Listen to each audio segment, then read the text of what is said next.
문진구 의원입니다. 후보자님, 인사청문회 목적이 뭐라고 생각하십니까? 예, 공직 후보의 자질과 능력, 도덕성 등을 검증하는 자리라고 생각합니다. 인사청문회는 공직 후보자가 해당 직위에 적합한 덕목과 자질을 갖추고 있는지 검증하는 자리이자 국민이 알 권리를 충족시키는 자리입니다. 따라서 이 자리는 후보자 본인의 법 위반과 가호에 대해서 변명하는 자리가 아닙니다. 성실히 좀 임해 주시고요. 후보자께서 몇 가지 좀 질의하겠습니다. 고위 공직자의 덕목이 뭐라고 생각하십니까? 짧게 좀 얘기해 주세요. 도덕성, 책임성. 알겠습니다. 예. 고용노동부 장관으로서 어떤 자질이 제일 중요하다고 봅니까? 지금 조건에서는 새 정부의 중요한 고용노동의 과제라고 할 수 있지 않습니까? 예, 알겠습니다. 그러면. 그런데 말입니다. 후보자님의 이름을 인터넷에 검색을 하면 연관 검색어에 음주운전, 동영상, 막말이 제일 먼저 보입니다. 후보자께서 6월 11일 장관 후보자로 지명된 이후 후보자와 관련된 기사 3,100건 중에 음주 관련 1,400건, 사회이사 관련 305건, 의혹 관련 사퇴, 철회 등의 사설이 약 90건입니다. 청문회를 시작하기도 전에 후보자는 장관 후보자로서가 아니라 각종 위법, 불법, 의혹 제기의 대상이 되셨다는 말입니다. 후보자님, 다시 한번 묻겠습니다. 좀 전에 본인이 답변한 덕목이나 자질에 스스로 해당한다고 좀 보십니까? 지금 의원님께서 말씀해 주신 제기된 의혹들에 대해서는 어쨌든 제가 살아오면서 여러 가지 들었습니다. 살피지 알겠습니다. 못한 부분들로 죄송합니다. 만취 음주운전을 한 도로교통법 위반 전력 자체가 이미 장관 후보자로서 부적격인데 당시 농성 중인 제자들과 함께 술을 마셨다는 거짓 해명까지 했습니다.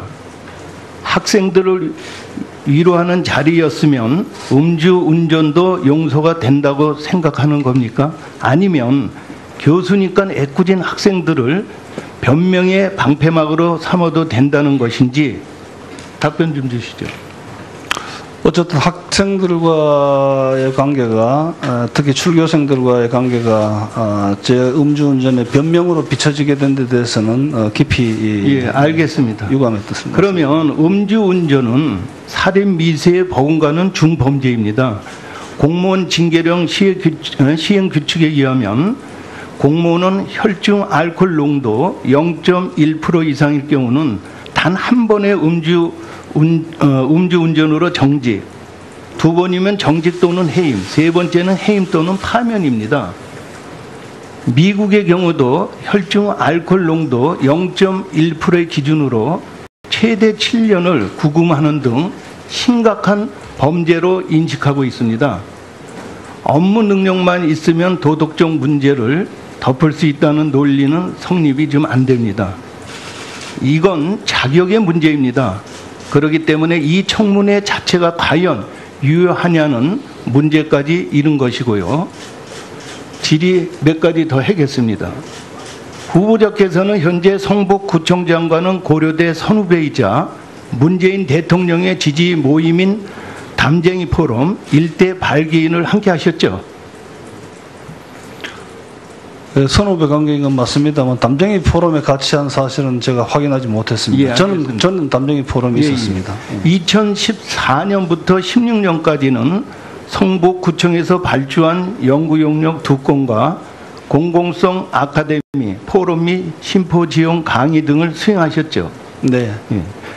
그리고 고려대학교 교무위원으로 된 2015년 이후부터 후보자가 성북구청에서 진행하는 용역과 행사를 많이 맡으셨죠. 예. 특히 2015년에는 성북구청에서 실시한 총 8건의 연구 용역 중 후보자가 책임자로 있는 고려대 산학협력단이 전체 용역비의 46%에 해당하는 1억 3천여만 원의 가장 큰 입찰에 단독 응찰로 낙찰되었습니다. 이 금액은 최근 10년간 고용노동부에서 발주한 연구용역 1014건의 평균 비용 5,500만 원의 2배가 넘는 금액입니다. 학연, 지연에 의한 전형적인 특혜라고 생각하지 않습니까? 제가 산학협력단 책임 교수라는 것은 잘못 확인 파악을 하신 거고요. 산학협력단은 고려대학교 1,700명 전체 교수들을 관리하는 기구입니다. 예, 알겠습니다. 성북구에 거기서 알겠습니다. 지금 시간이 그러니까 이보다 더 큰 문제는 연구 용역의 내용입니다. 화면을 잠시 보시죠. 2015년 마을 민주주의 기본 계획 수립을 위한 연구 용역의 경우 공동연구원인 서울대 김의영 교수의 논문 저서, 칼럼 등에서 총 39장의 문장을 가져왔고요. 또 다른 공동연구원인 이명진 고려대 사회학과 교수가 2014년 고려대 한국사회연구원에서 제출한 조사보고서에도 5장 문장을 그대로 옮겨왔고, 한국행정연구원 사회조사센터가 발생한 포럼 책자에서도 총 7장을 인용 표기 없이 가져왔습니다. 엊그제 보도된 해명에 카피킬러 시스템에서 10% 미만이면 논문도 다 통과시켜야 되겠다, 몇 문장 똑같다고 군데군데 의혹을 제기한다는 것을 맞지 않다고 하셨습니다. 이게 장관 후보자로서 해야 할 변명입니까?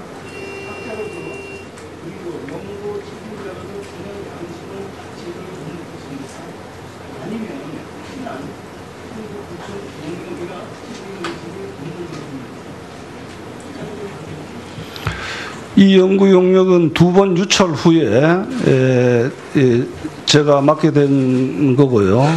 또 이 연구 프로젝트의 연구 결과 보고서입니다. 지금 의원님께서 제시해 주신 것이 연구 결과 보고서는 사실 퍼블리시 된 걸로 볼 수가 없습니다. 이것이 다시 논문으로 가공돼서 나갈 때 표절 여부라든지 이런 것들을 판정을 하게 될 거로 저는 그렇게 생각을 하고요. 제가 책임자로 있었습니다만은 이 부분에 나와 있는 것은 연구진 가운데 김우영 교수가 쓴 부분인데요. 제가 확인은 정확하게 하지 못한 것은 있습니다. 음주 부분은 분명히 잘못됐다, 사과한다 이렇게 말씀하셨죠? 네. 그러면 지금 이 자리에서 일어나서 국민들한테 음주 운전에 대해서 잘못됐습니다 하고 사과하고 제 질의 받으실 수 있습니까? 먼저? 네, 그렇게 하겠습니다. 네, 그러면 음주 부분에 대해서 국민들한테 사과하십시오. 일어나서. 네.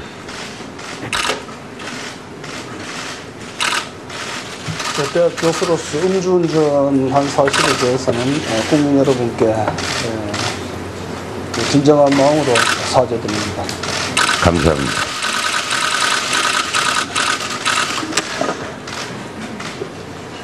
오늘 인사청문회는 우리 국민과 촛불 시민들이 만들어준 문재인 정부의 고용노동정책을 책임질 노동부 장관에 대해서 전문성, 자질, 능력, 그리고 도덕성 등에 대해서 국민을 대신해서 검증하는 자리입니다. 특히 노동 적폐 청산과 일자리 문제를 해결하라는 촛불 민심을 우리 장관 후보자께서 잘 파악하고 있는지, 또 산적해 있는 고용과 노동 문제들을 잘 해결할 수 있는지에 대해서 검증하는 엄중한 자리입니다. 그런데 지금까지 지켜본 바로는 이러한 정책 전문성이나 의지 등을 검증하는 것이 아니라 개인 신상 털기식 청문회로 변질하고 있지 않는가 하는 우려가 듭니다. 자질 검증이란 측면에서 신상과 관련된 중요한 문제라면 정확한 팩트하고 증거를 통해서 문제점을 확인하고 또 후보자의 해명을 듣는 것이 매우 중요한데 그렇지 않는 것 같아서 안타깝기도 하고 국민들 앞에 좀 부럽기도 합니다. 저는 오늘 인사청문을 준비하면서 정책 질의를 중심으로 해서 준비를 했었습니다. 그런데 오늘 보니까 조 후보자의 한국 여론방송 경영 개입 문제가 매우 중요한 것처럼 이렇게 보이고 있기 때문에 이 이야기를 먼저 하겠습니다. 어쨌든 오늘 나온 얘기들은 크게 봐서 음주, 전문성, 그 다음에 이 한국 여론방송 사회이사 문제 세 가지인 것 같습니다. 그래서 이 여론방송 부분에 대해서 사실관계를 좀 확인하겠습니다. 그리고 전문성 부분에 대해서는 제 의견을 말씀드리겠습니다. 어쨌든 최근 여론조사가 조대엽 국무위원 후보자에 대한 여론조사가 50%가 넘게 찬성하는 이런 조사 결과가 나오고 있고, 반대하는 여론조사는 20%대에 머물러 있습니다. 여론이 상당히 호전되는 것은 사실 여부가 확인이 되지 않는 신상털기식의 이런 야당 의원들의 여론몰이 때문에 그런 거 아니겠느냐, 저는 이렇게 생각을 해봅니다. 그런 측면에서 조대엽 후보자는 전문성 떨어진다고 보는 부분 뭐 과히 틀리지 않습니다. 그런데 제가 과거에 경향신문 인터뷰에서 그런 얘기를 한 적이 있습니다. 노동계에는 전문가는 없고 기술자들만 득식을 거린다.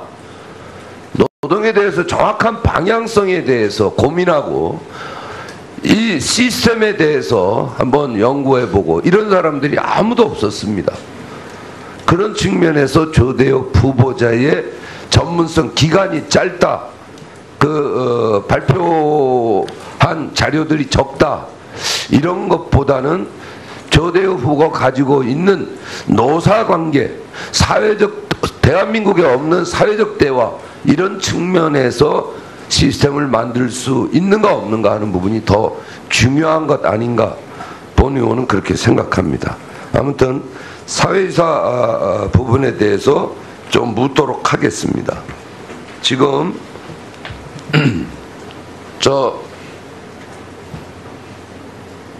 화면을 좀 보십시오. 여론방송은 완전히 좌절된 겁니다. 손해 좀 보고 일찍 결별했다 하는 이런 거 기억나십니까? 예, 기억납니다. 본인이 문자로 답변한 자료를 가지고 나온 겁니다. 저 누가 문자를 보낸 데 대한 답변입니까? 기억나십니까? 네, 전 여론방송에서 근무했던 한 여직원으로부터 온. 조성은 맞습니다. 예. 지금 현재 국민의당의 디지털 소통본부 본부장입니다. 그런데 한동안 서로 연락이 없었던 사람이고, 저기에도 보면은 저 사람의 전화번호가 입력조차 되지 않았던 뜸한 관계였습니다. 맞습니까? 예, 맞습니다. 그런데 어느 날 갑자기 국무위원 후보 내정이 됐다 그러니까 문자가 왔고, 거기에 아무 생각 없이 답변을 했던 겁니다. 여기에서 그 다음에 보면은 제가 조성은 분이 지금 현재 여러 가지 이 조대엽 후보자에 대한 공격적 부분이 준비되고 있는데 그런 걸 정지시키고 있다. 그러니 나를 믿고 여러 가지 좀 회신해 주라 하는 이런 얘기였습니다. 지금 보면은 국민의당에서 문준영에 대해서 여러 가지 얘기했는데 가짜 뉴스를 만들려고 뭔가 유도하고 있는 그런 것들이 보이고, 그 다음에 이런 것들에 대해서 계속 공격성이 이루어지고, 여기에 대해서 여론조사가 매우 안 좋게 나왔었는데 지금은 여론조사가 많이 호전되고 있는 부분입니다. 이런 사회이사 부분에 대해서 본인의 얘기가 할 얘기가 있으면 해 주십시오. 본인의 얘기들을 거의 듣지 않았으니까 하는 얘기고, 그다음에 교수로서의 자질 문제까지 아까 얘기 나왔는데 어제 교수를 68명이 노동학자들 68명이 지지 선언한 것을 저는 보았습니다. 왜 이렇게 상반된 결과가 나오고 있고 사회이사 부분은 도대체 왜 본인의 답변을 듣지도 않고 이렇게 일방적으로 공격되는지 한번 답변해 저는 평생 대학에 있으면서 사익을 추구해 본 적이 없습니다. 여론방송권도 좋은 취지에서 공익적 관점에서 도움을 주려고 했었는데요. 의원님 말씀하신 대로 저렇게 연락이 온 분의 문자가 대단히 좀 의혹을 갖게 만드는 이런 측면이 있었는데 결국 저런 부분에서 저에 대한 의혹이 굉장히 부풀려지지 않았는가 하는 생각을 하고 오늘 청문회가 그런 해명의 자리가 좀 될 수 있었으면 하는 바람을 갖습니다. 네, 마무리해 주시죠. 주는데도 경영에 실제로 참여를 안 하셨으니 하고 본인도 인정하는 그 문자를 제가 여기 자료에서 보았습니다.